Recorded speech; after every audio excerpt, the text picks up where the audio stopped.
یہ وضو کا طریقہ سن لیں ذرا ایک دفعہ. وضو تو سب کو ہی کرنا آتا ہے, لیکن جو صحیح پراپر سنت طریقہ ہے نا, اس سے لوگ وضو نہیں کرتے. نماز کا طریقہ تو بڑا لمبا ہے, اب وہ تو پوری کر کے دکھانا پڑے گا نا, تو وہ پھر کسی اور وقت انشاءاللہ. وضو میں جو ہے نا لوگ کیا کرتے ہیں, بہت زیادہ ہو گیا, چھوٹے بچوں کا اور بڑوں کا لحاظ, یعنی تھوک اور ناک وغیرہ کپڑوں میں بدن پہ لگ جائے تو پاک ہوتے ہیں, نہ پاک ہوتے ہیں. اگر نماز پڑھنے بلی اگر پاؤں چاٹنا شروع کر دے تو پاک رہے گا, بلی کا جھوٹا پاک ہے. تو کیا ہوا, وضو کا جو طریقہ ہے نا, لوگ کیا کرتے ہیں عجیب, نارملی تو سب صحیح کر رہے ہوتے ہیں, لیکن جو صحیح سنت طریقہ اس کو فالو نہیں کرتے. طریقہ یہ کہ آپ نے ہاتھ دھونے کے بعد بائیں ہاتھ سے نلکا کھولا, سیدھے ہاتھ میں کیا لیا, پانی لے کے نلکے کو فوراً کیا کر دیا, چلو میں پانی لے کے. لوگ سمجھتے ہیں نلکا کھولنا تو سنت ہے, بند کرنا سنت. بولو نا یار, تو کلی تو سیدھے ہاتھ سے کرنی ہے نا, تو الٹے ہاتھ سے آپ کیا کر دیں گے, نلکا بند. کیونکہ نبی صلی اللہ علیہ وسلم جب لوٹے سے پانی نکالتے تھے تو چلو میں پانی لے کے لوٹے کو سیدھا کر دیتے تھے. یہ نہیں کرتے تھے کہ لوٹے سے لوٹا اسی کیفیت میں اور پانی بہتا چلا جا رہا ہے. تو آپ نے نلکے کو لیفٹ ہاتھ سے کھولا اور چلو میں پانی لیا اور فوراً نلکے کو کیا کر دیا, بہت زور سے بھی بند نہ کریں, اس کا واشر خراب ہو جاتا ہے, بس آرام سے بند کر دیے. کیونکہ وہمی ہوں گے نا, وہ یوں کر کے کرتے رہیں گے, نلکے توڑ دیتے ہیں کہ بھئی ایک قطرہ بھی ضائع ہو گیا تو قیامت کے دن کہیں جہنم میں نہ پھینک دیں ہمیں, اس لیے پورے کوئی نمی بھی نہ آئے, تو تھوڑا سا بند کر دیں, ایک آدھ قطرہ ٹپکنے سے کچھ نہیں ہوتا. یہ لیا آپ نے, منہ میں کلی کی, مسواک کی, مسواک نہیں ہے تو انگلی سے دانت صاف کیے, غرارہ بھی کیا اگر روزہ نہیں ہے, ٹھیک ہے. پھر نلکا کھولا, پھر بند کیا, پھر کلی, اس طرح. پھر نلکا کھول کے دائیں ہاتھ میں پانی لیا, ناک میں نرم حصے تک پانی پہنچا کے اچھی طرح ناک کو صاف. نلکا پہلے وہ ویسے ہی بند ہو چکا ہے, اب ناک کو اچھی طرح صاف کریں, سامنے والے کا خیال کریں. آئی بات, سامنے تو یہ نہیں ہوتا, وہ ہوتا ہے سامنے, اس کا زیادہ خیال کرنا پڑتا ہے, کیونکہ بس زیادہ تفصیل میں نہیں جاتا ہوں. تو چھوٹی انگلی سے اچھی طرح ناک کو صاف کیا, اس کی رطوبتیں نکالی, ٹھیک ہے. پھر نلکا کھولا, دوبارہ پانی لیا, پھر اسی طرح ناک میں بولو بھائی ڈالا, اور نلکا اسی وقت, جب چلو میں پانی بھر گیا, نلکا اسی وقت کیا کر دیا. اللہ نے دو ہاتھ اسی لیے دیے ہیں کہ اس سے نلکا بند کیا جائے اور اس سے کیا کیا جائے, پھر یوں کیا, پھر 3 دفعہ. 6 چلو پانی خرچ ہوا نا, چلو اس کو کہتے ہیں, 6 چلو پانی خرچ ہو گیا. پھر آپ نے کیا کیا, نلکا کھولا لیفٹ ہاتھ سے, جو اصل طریقہ ہے وہ تو یہ ہے, سیدھے ہاتھ میں پانی لے کے نلکا بند کیا اور سیدھے ہاتھ سے پانی پیشانی پہ ڈال کے دونوں ہاتھوں سے پھیلا لیا. 3 دفعہ اس طرح کیا.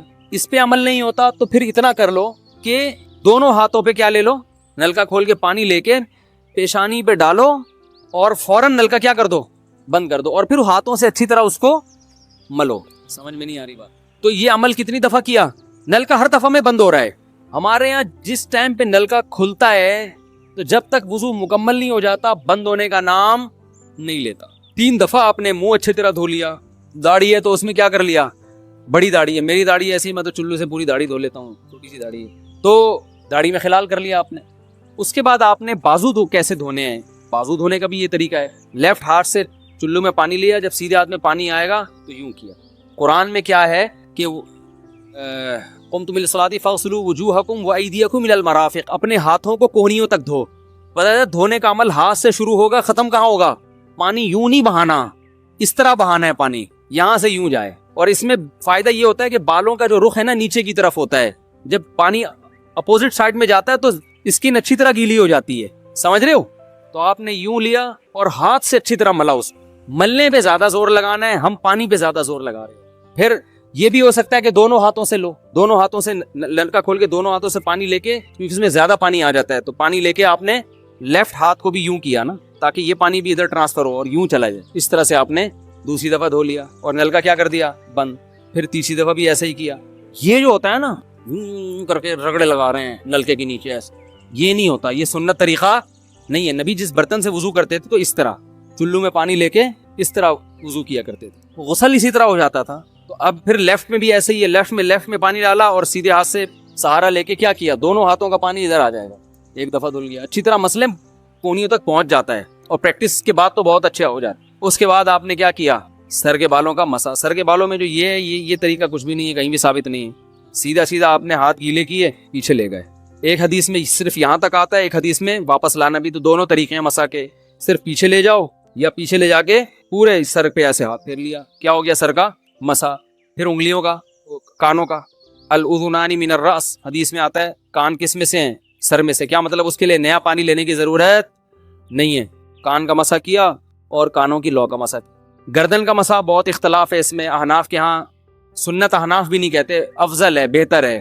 سنت کے لیے جتنی مضبوط دلیل ہونی چاہیے وہ گردن کے مسا پہ نہیں ہے. اس لیے احناف کا بھی فتویٰ یہی ہے کہ بہتر ہے کر لو, سنت نہیں, زیادہ زیادہ اس کو مستحب کہا جائے گا. تو گردن کا مسح کر لیں تو بھی ٹھیک ہے, نہیں کریں بولو بھائی ٹھیک ہے. لیکن یہ جو یہاں کا مسح نہیں ہوتا, بعض لوگ پوری گردن کو یوں کر کے لا رہے ہوتے, ایسا نہیں ہے. تو گردن کا مسح یہ جو یہاں سے کیا جاتا ہے, یہ پچھلی جانب سے ہمارے حضرت اس کے قائل نہیں تھے. وہ کہتے تھے مسح جہاں بھی شریعت میں ملتا ہے یہاں سے ملتا ہے. تو ان کی رائے یہی تھی کہ اگر گردن کا مسح کرنا ہے تو گدی, گردن نہیں گدی کا مسح, تو یہاں سے کر لے. لیکن یہ کوئی نہ سنت موقدہ ہے نہ کوئی زیادہ تاکید ہے اس کی, کوئی کرے ٹھیک ہے, نہیں کرے تو بھی ٹھیک ہے. تو اس کے بعد اس لیے کہ بہت سے لوگ اس کے قائل نہیں ہیں تو ان سے بحث نہ کریں, ٹھیک ہے نا. بہت سے لوگ نہیں کرتے گردن کا مسح, بہت سے علماء فقہا اس کے قائل نہیں ہیں. اس کے بعد آپ نے پاؤں دھونا ہے. تو پاؤں میں بھی یہ کہ قرآن نے کیا کہا کہ الل کعبین, انگلیوں سے شروع ہوگا اور ٹخنوں تک پانی جائے گا. تو انگلیاں رکھیں نلکے کے نیچے اور لیفٹ ہاتھ سے اس کو اچھی طرح کیا کریں, دھوئیں اور انگلیوں کا خلال بھی کریں. بہت چند سیکنڈ میں ہو جاتا ہے یہ کام. اور پھر نلکا بند کر دیں. پھر دوسرا پاؤں سیدھے ہاتھ سے نلکا کھولا, سیدھا ہاتھ نلکے پہ رکھیں اور الٹے ہاتھ سے پاؤں دھوتے رہیں. جیسے ہی دھل جائے تو میرا خیال ہے ایک مگہ پانی بمشکل استعمال ہوتا ہے. ایک مگہ جو ہوتا ہے نا نہانے والا.